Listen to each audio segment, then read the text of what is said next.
No, I ain't saying nothing. No. You can pull that shit over there. So, see, I'll ask you, your full name, when you were born. You ain't gonna tell you my damn age. No, well, you can just tell us when you were born then. And some of the families you're related to, and then maybe you can tell us about some of your earliest memories of Kent Island. Such as what now? That's what you're gonna have to. Well, that's I can't think of it. Well, we'll throw some questions at you if you. Well, you got the questions, I haven't now answer them. Let's put it that way. Because you want to, would it help to set that on anything, or is it? I think I got it pretty good there. Okay. I think we're good to go. All right. I'm looking right down at damn things. I guess it must be sitting all right. All right, now what do you want? We name on her? got you good side. Okay. Yep. Don't get smart. Okay, my name is Melvin Clark, or that is Charles Melvin Clark. I was born in May the 15th, 1922, right here on the island. I was born on Locust Street. The house that I was born in is no longer there. Let me see, it was Stanford Bulletin Home.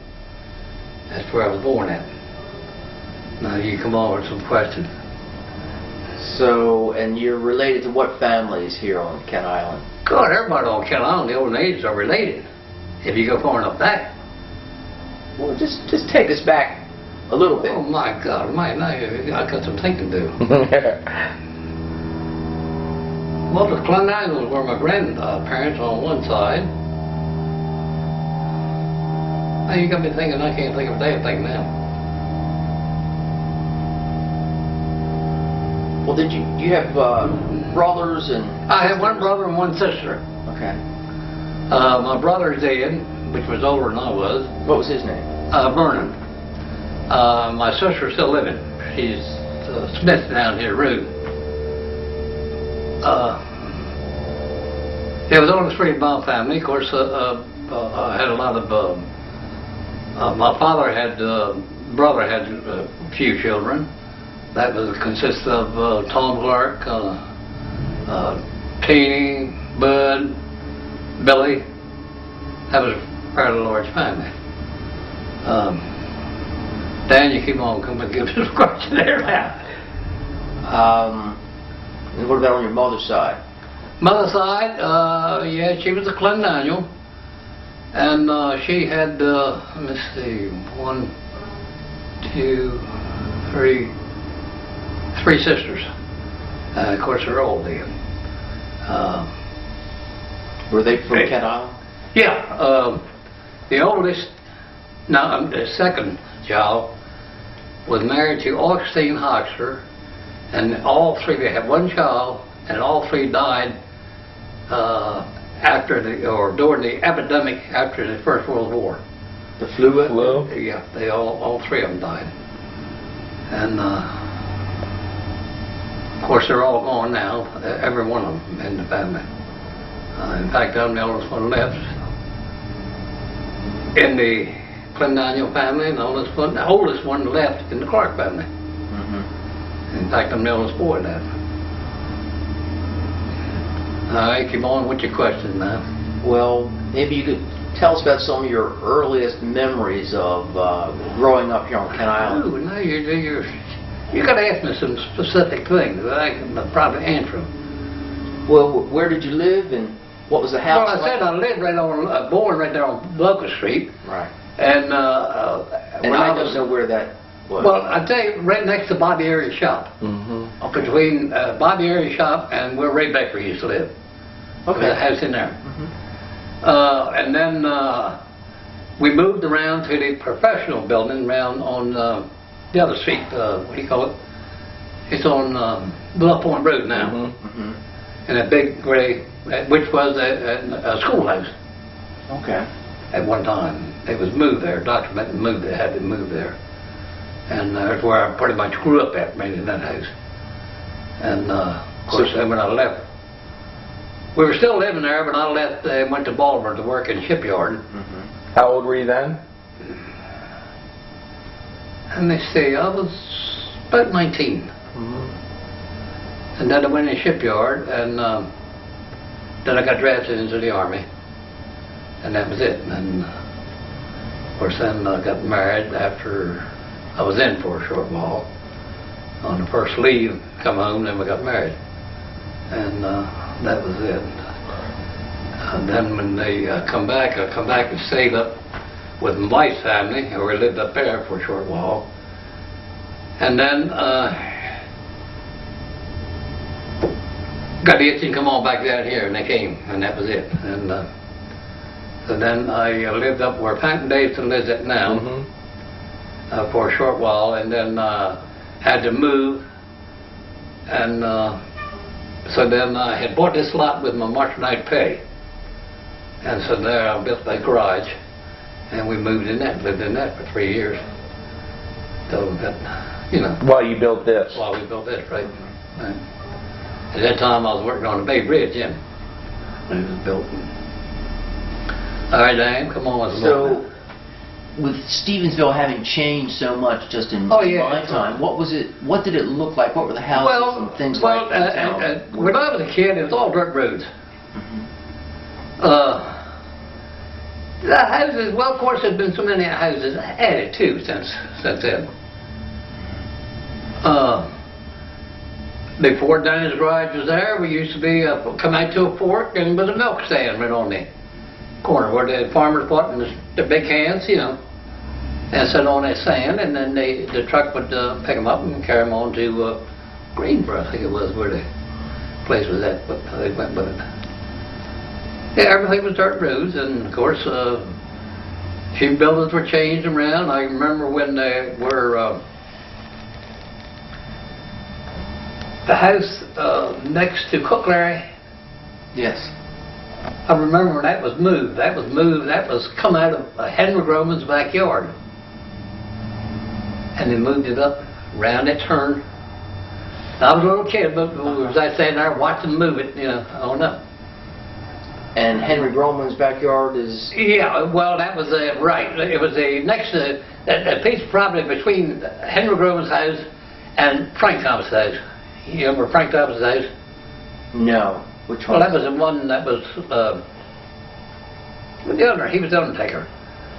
You can drive in there now. It's parking back in behind Groman's. Oh, right. In there. That was his backyard. That white garage-looking building, is that where the undertaker was? The house, yeah. Well, the barn. The barn belonged there. to that house, yeah, you're right. And they kept caskets and all upstairs there? Well, I don't think he kept any caskets, but that's where he worked on the bodies. That's where he worked on the bodies. Out there, yeah. Because that's what I always heard from Julius. I don't think he kept any caskets. Right. He may have did one over one or two. Right. You know. But, and you know, we had another undertaker here by Mr. Hugh Legg. And I've gone through the death certificates down here at the library, and Mr. Hugh Legg, I see where he's buried him, but he couldn't sign the death certificates. They were all signed by Frank Thomas. Evidently he wasn't licensed or something. Oh. You know. And Frank Thomas was the other undertaker? Yeah, right. He was the other undertaker. And of course, across from Mr. Frank Thomas, there used to be a blacksmith shop.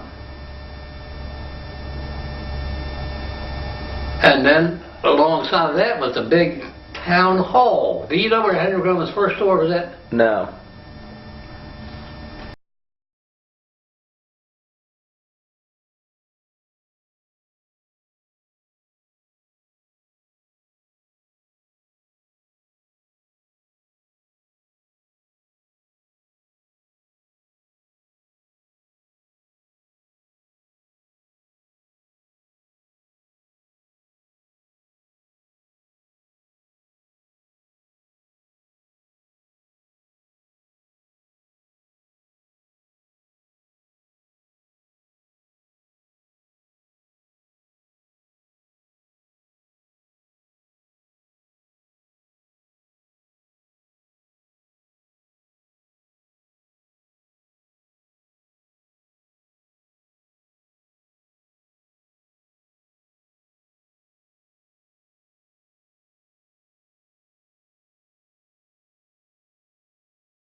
Where the Episcopal Church is at, right across from that, was where Frank Council. You remember Frank Council living there? Mm-hmm. Do you remember him living there? Mm-hmm.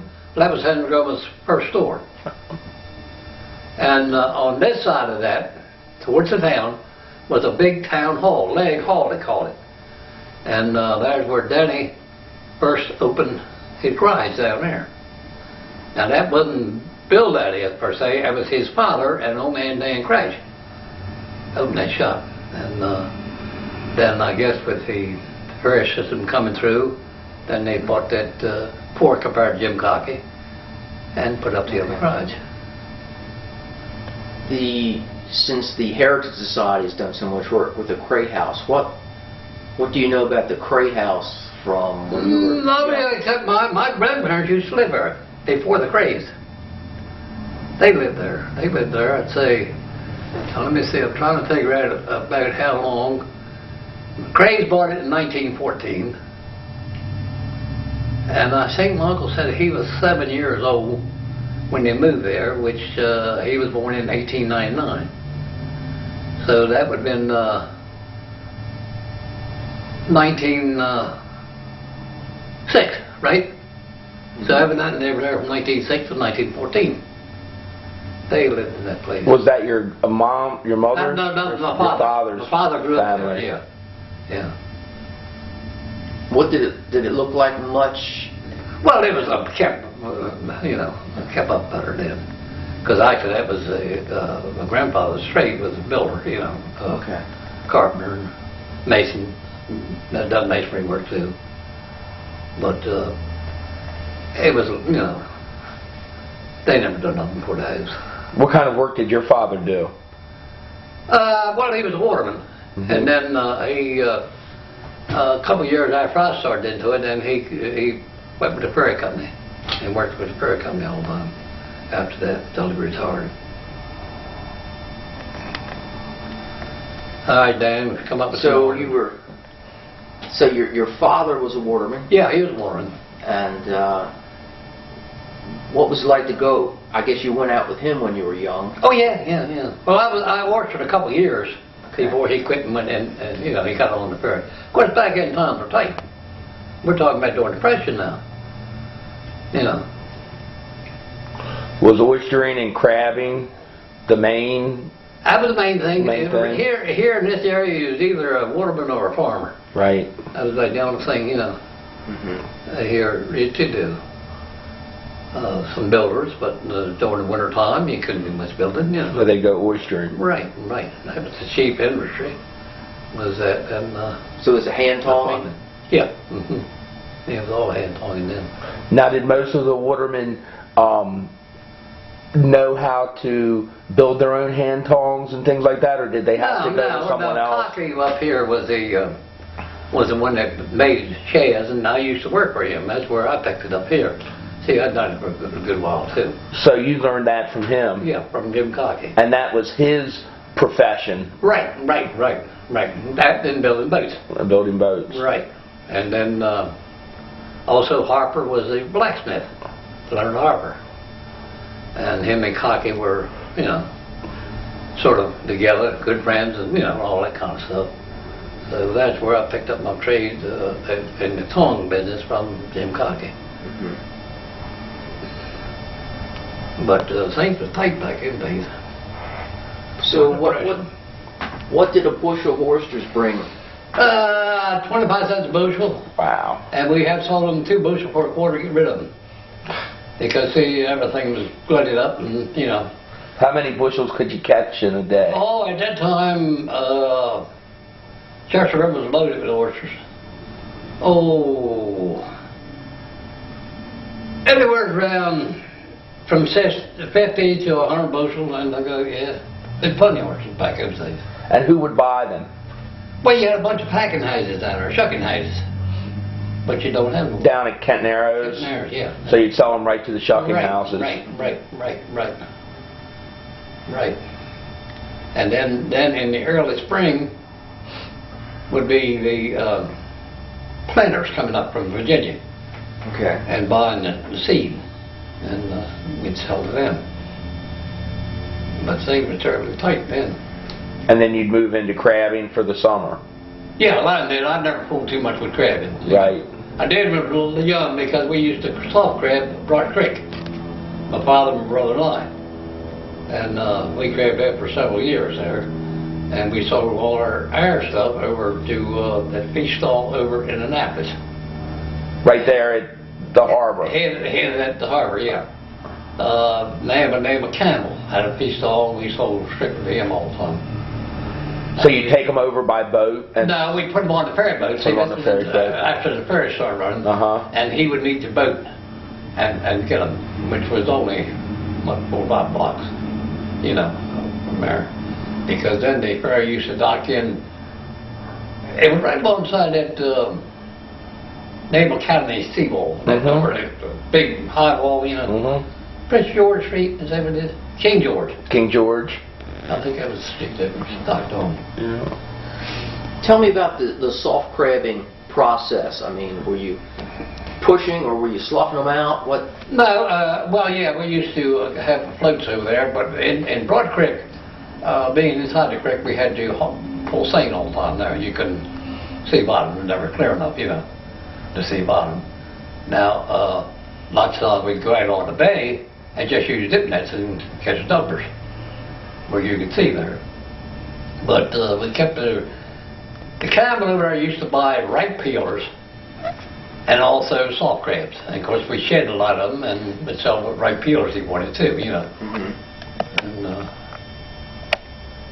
so how many crabs would you catch different ways? I mean, well, let's put it this way. Soft crabs back then were 10 cents a dozen. Half the time you couldn't give them away. There was so many of them. You could go out with dip nets. You could knock the devil out of soft crabs. It didn't even have to be in the grass. They'd be in a footprint, a hole, you know, in the bottom. But then we had an abundance of seafood then, which they're all gone. I think the pollution has changed a whole lot in the water business. Do you think the lack of water grasses and all that? Well, what has gotten rid of your water grasses on the chemicals? Right. If you stop thinking about it, chemicals is what's untold. So really, in your lifetime, you've seen a big change. Oh my God, yes. In the water business.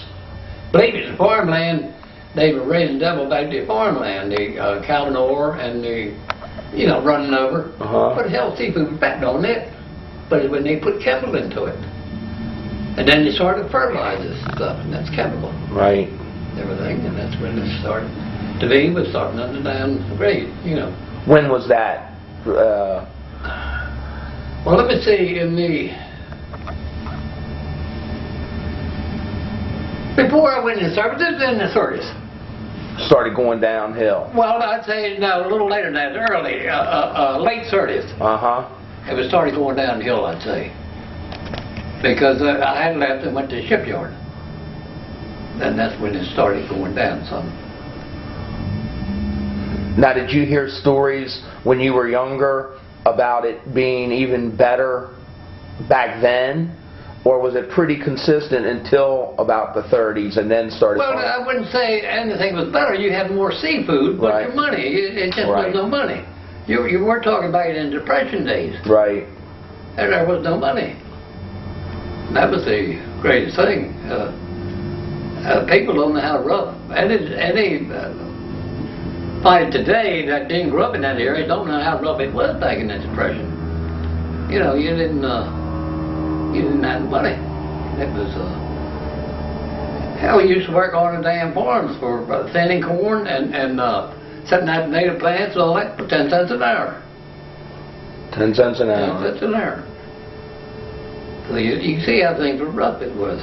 Of course, you could take $1 go to the store and buy a whole lot of stuff, you know, too. But did people stick together during those times? Did you find the community? I think so, yes. I tell you the truth, I've said this before, I think people were happier then they are now, because it was hardly a night went by that You didn't have company at your house, or friends, neighbors, or you were at somebody else's house. Right. Nobody visits them all. Right. Nobody People knows. get home from work and they stay in Right, their homes. Right, right. TV and all that, they stay right home. Soak up the air But conditioning. I would say, I think times are much happier back then than they are now. You know. People generally were happier. Yeah, I think so. I really do. Yeah. Yeah. Where did you go to school? The old school down here, that's, what is it, antique shop? Uh-huh. On down there, yeah. But I only went to the 7th grade as far as I got. Because I, again, were in depression. Right. Had to work. Yeah, right. And Margate clashed in, what, 29? Yeah. Who were your friends when you were young man like that? God, everybody was friends. Everybody was friends. Yeah. Yeah. And everybody was friends. About how many other children were in the classes? I mean, were they big classes or small classes? No, it wasn't too big like they are today. Good God, I don't know how many was in my class. And were they different grades? Oh, yeah. All yeah, grades together? Yeah, yeah. No, you're in different rooms. Different rooms? Yeah, different rooms. Well, that's some rooms there were 2 grades in, you know. Right. I'd say maybe 25, something like it in my class, and in that area. Do you remember who any of your teachers were? Yeah, I knew all the teachers. Miss Mary Cocky, she wasn't taught me in the 1st and 2nd grade. Then Bessie Benton, or Bessie Bright, we always knew her, she taught the 3rd and 4th grade. And if Miss Nellie Hopkins had stayed one more year, I would have had to go on to her in the 5th grade. But she retired that year, and Miss Margaret Tolson come in and went to her, and she taught the 5th and 6th grade. And then, of course, the 7th was upstairs with Miss Larimore was down there then. The time I got there, and she taught just strictly the 7th grade. And that's as far as I got. At the old school. And when I first started down there, the high and grammar were all going to that school. That was the upstairs was high school. And that was, let's see, around 28, 29, and no, I think around 30 when the school over here was built. Wasn't this first high school? No. WPA built it. Government. Yeah. Subsidized. Right. WPA. Uh-huh. Built a school. Yeah, the first high school. I'm trying to think back what year it was.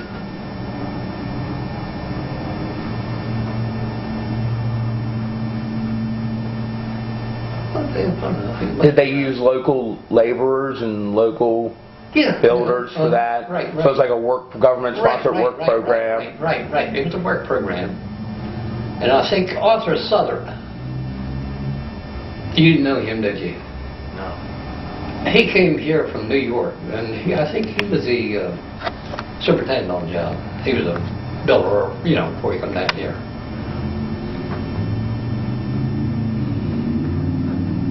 Now, did a lot of people have to drop out early at school like you did to help their families? Well, I'm saying I wouldn't, well, in a way, I guess it was quite a few, Boys, mostly boys. Right.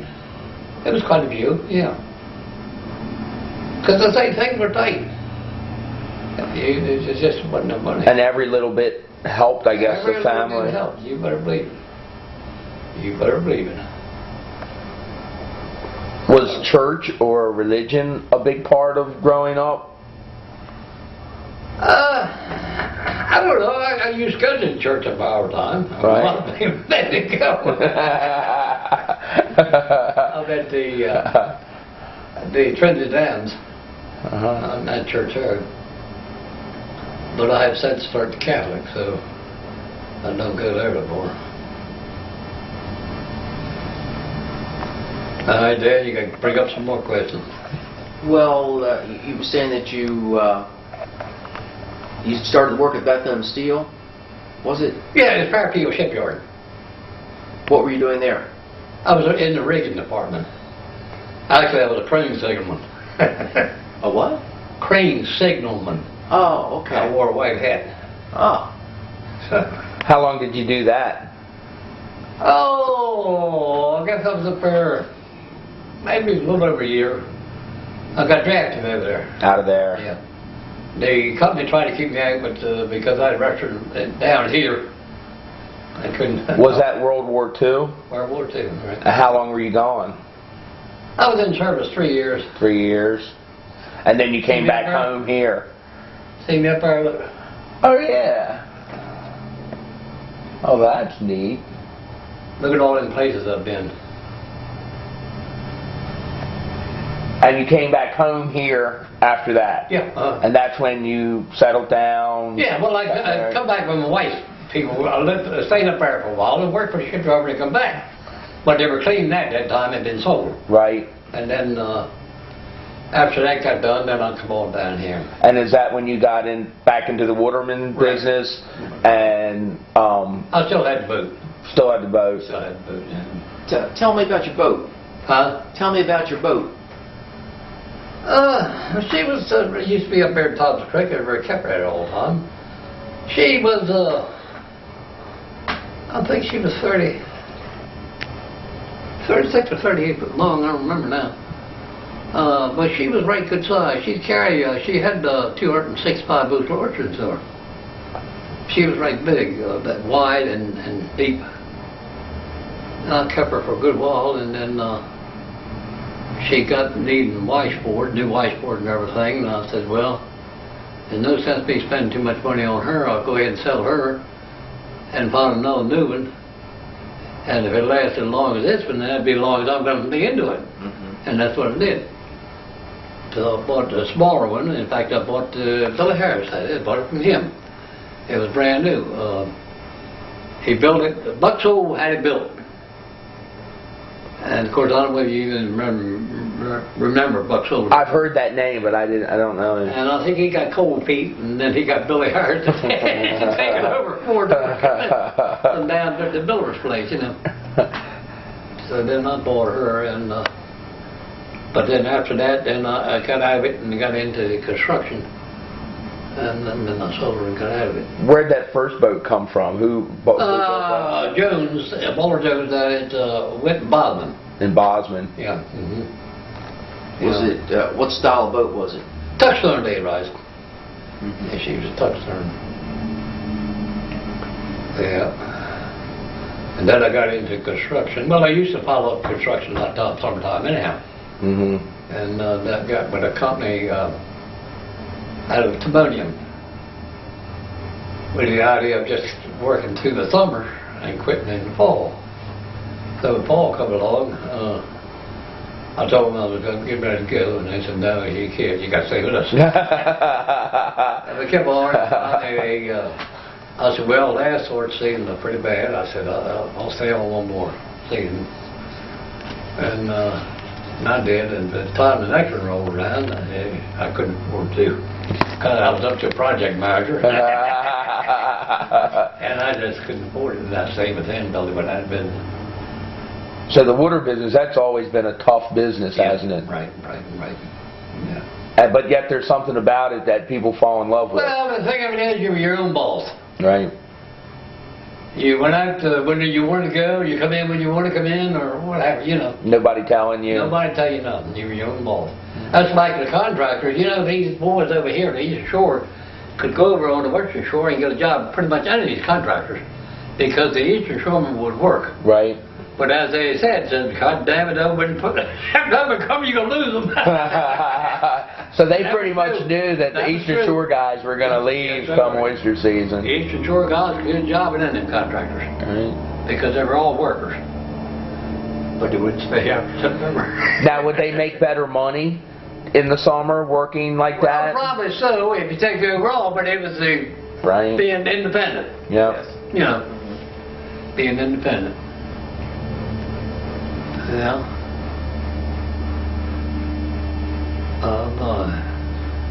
Well, you were all over the place during the war. Tell us a little bit about some of your war experience. Oh, my Lord. Well, let me put it to you this way. I went over to the War Memorial. I come up on a scene that a damn thing breaks down crying. I went over that time, and it's really something to see, but I'll never go again. Brought back too many memories. It was hard for you. Yeah. No. Well, I'll show you something to talk about that. I'll tell you what got me. Any other people from around here that? Oh, well, yeah. Let's see the 707 FPL. Jimmy Owen, Donald Thompson, and the rest of them. Yeah, and Tommy Pearson, and the other two are other three I really didn't know. They're from here, but I didn't know them. I do now, but I didn't know them then.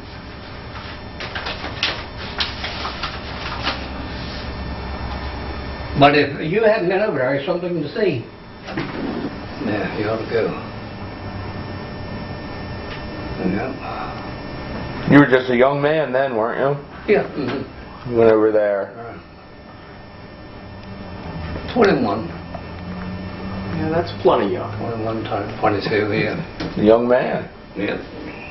Well, you were telling me about the boat you were on and some of the places, some of the islands you were around.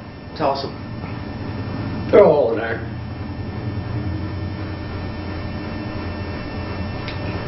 You see, the beautiful part about my bit, which was in a way a nice one, we were attached, separated. I wasn't with the company. I was sort of foreign bait.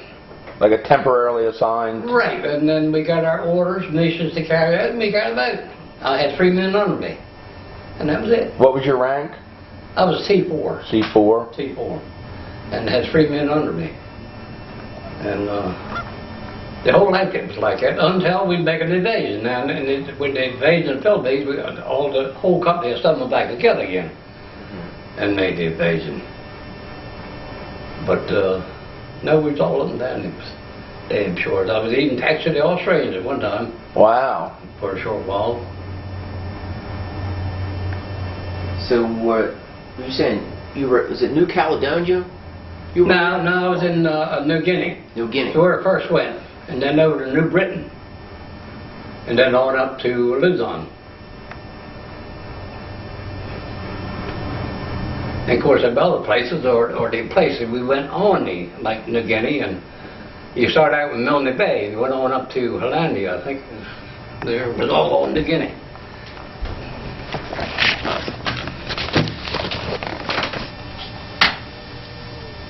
Milne Bay up to Finchhaven. Yeah, no, Finchhaven was last. Then we went to Cape Elisha, which is over on New Britain. And then into the Lugang Gulf, Subic Bay area, and Manila. Yep. I bet you were glad to get back to Kent Island. You better believe it. See, another thing there with the names? Yes. That was the schools had them out in front of their school of all the inductees into their area, which was one right over here in high school. And Nicky got after trying to getting them signs, but the county had destroyed them. So somebody had made this one up, which is still the Kent Island Boys. And it's down at the Methodist Church. And we gave them a picture of it, and there it is, right there. Some of them is a little hard to read, but they were strictly the Kent Island Boys in the Second World War. It's a lot of names. Yeah. For a small town. Yeah. Well, it's just Kent Island, you're right, right. And I imagine some of them didn't come back. Oh yeah, a lot of them didn't come back. Sure. Yeah. So what was it like to see the tropics for the first time? When we went to Milne Bay, you wouldn't want to see that place. And you were right in the middle of a jungle. And they put us in the area that water was up to their knees. And we had to set a camp up. We had to find tree stumps and everything we could find to jack a cots up so we could sleep. And then the next day they got started back with draining area until we got the area drained. Right. And then, and what the idea was there, really we camped there then, the whole company was there. We actually assembled our own boats right down there in New Guinea. They come on ship in parts. And several little yard, like, you know, and weld them together, and then after we got our boats done, then we take them off. But they were all in sections, and we had to just weld them together. So, and that meant on, we went on up. And what did those boats look like? It was a front drop down, you know. Those were the bigger ones, big LCMs. Well, I got a picture. I should have a picture of this boat. Look here. See, they take airboats and put across the deck of them. Okay. They put 4 of us on, 2 aft and 2 forward. And that's a Navy PA. It's a picture of these boats here somewhere. LCM 6. So the inside. Here, Charlie, you get a better shot here. Oh, okay. Was it so pretty much one open area in there? Yeah, that was all open cargo, right. Okay. We carried, maybe it was 80 or 90 troops. And then you get back to Kent Island, and were there a lot of changes? Did you notice changes when you got back from being overseas? Not too much then, but then it started changing. Right. You know, because see, the Bay Bridge, it wasn't too much change until the Bay Bridge was done. So that's the biggest change. Biggest change. Because see, people with the ferry boats couldn't come over here and commute, or move over here and commute. Right. But with the bridge, you can. Right. So that's where the building started. So you think that was like the biggest change locally? That was the biggest change, right. In your life, what are the biggest changes that you've seen? Not only just locally, but in general, historically, what would you think the biggest changes? Ooh. You got me on that one. Well, actually, see, the historical never came in until they formed a historical group here. Right. That's when they started with the, you know, trying to get all these old buildings and stuff. Right. But before that, it wasn't none, you know. People didn't have a lot of interest in that. No. They were more trying to get through the day, Right, weren't they? right. A lot of the old big homes were torn down. Right. You know. The one back over here was torn down. Damn shame that was ever torn down. Yeah. But it's gone. No, the biggest change was when that Bay Bridge. Because it allowed them to come over here. The others, with the ferry boats, it was only your old retired people could come over here. Ones that didn't have to commute back and forth to work. But when the bridge, then it enabled all the rest of them to come over and, you know, build over here. And then things changed very quickly after that, didn't they? You better believe it. In a matter of short time. You better believe it. Now, see, Dr. Cook, before any of the bridges, he just about owned land to Kent Island. Really? And then Nichols was on the roads board, knew the bridge was coming, and he come over and sat in and bought all this property from Dr. Cook, from his estates. So that's where it all come from. So how much property did Nichols end up with? I mean, what farms? He bought quite a bit. Let me see, he bought all over the Kent Island estates down there. Cloverfields. Huh? Cloverfields, was that? Yeah, Cloverfields. What's their back? That's too funny. I'm all. That back land is the same size as Theodore sold over here. And when they put our 7 houses. Yeah. Yeah. And when they're building now, he can get more because they're building them roads now. Yep. So, In front of each other. yeah, right. Ooh. Come on, Melvin, sell out. We'll go to the islands together. All right, I'm back with you. What do you need to know now? Where did we leave off? Oh, we were You were looking at the boat? Yeah, and talking about getting back here to Kent Island and what else? Starting a family. Starting a family. How many children you got, Melvin? Oh, we got 2. And now, that's a little sad story there. I was married 9 years before the first one was born. And then, by God, it was 13 years apart. So I proceeded with caution. I didn't. I didn't overdo it. Yeah. Who were your kids? William and Paul. William and Paul. William's the oldest and Paul's the next. It was 13 years different with them. So we didn't get in no hurry. Now, We didn't hasten things. either one of the boys still on Kent Island? Both of them are, yeah. Yeah. What do they do? William works for Northrop and Grumman. Uh-huh. He's been there for years.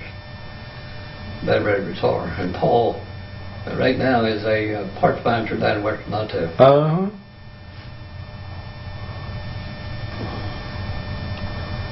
Yep. You got grandkids? Yeah, I got, William's got 2, and Paul's got 1. Yep. Well, I done told you how old I am, told you. No, I'm 82, so. Yeah. Time goes on. It sure does. So you still love Kent Island?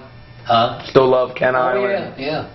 Not now. It's, but yet, I was thinking to myself last time, well, I'm still not damn plane. Get the hell away from there, but I'd die if I did. Can't do it. I'd die. Right. You know, what the hell do I need this place for? My wife's dead, and, I'm by myself. But well, you're close to things. I mean, there's. Well, it's just, born and raised here in this town, Yeah. and, it's just, I was the first resident down this road. Is that When right? you left your old nuns up there, Yeah. I was the first resident down this road. John Palmer was the first one that built down here, and just after he got nearby done, then I started building this garage. Now, who did you buy this lot from? Dr. Cook. Doc Cook. Dr. Cook. So he owned most of this property. Yeah, he owned the whole thing. He owned the whole farm here. Uh-huh. Yeah. I bought this lot, and John had bought 2.5 lots.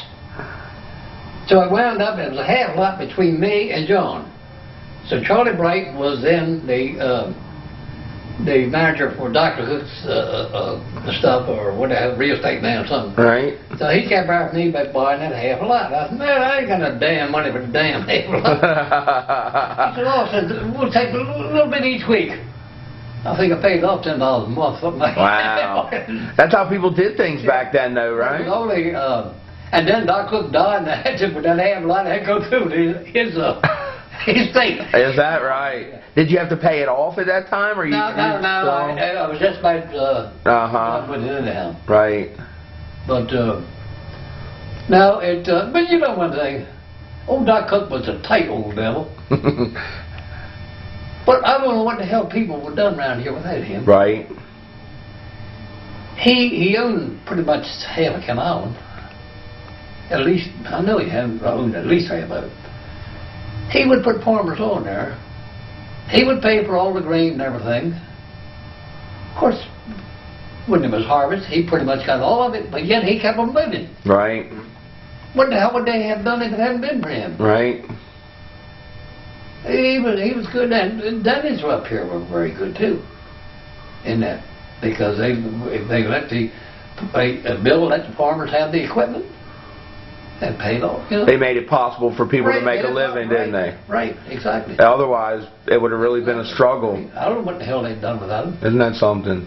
Now, was Dr. Cook, was he a local man? No, he came here. I was a very little kid when he came here, but he was a millionaire when he came here. Okay. But Of course, probably just $1 million too, but $1 million then, but the same.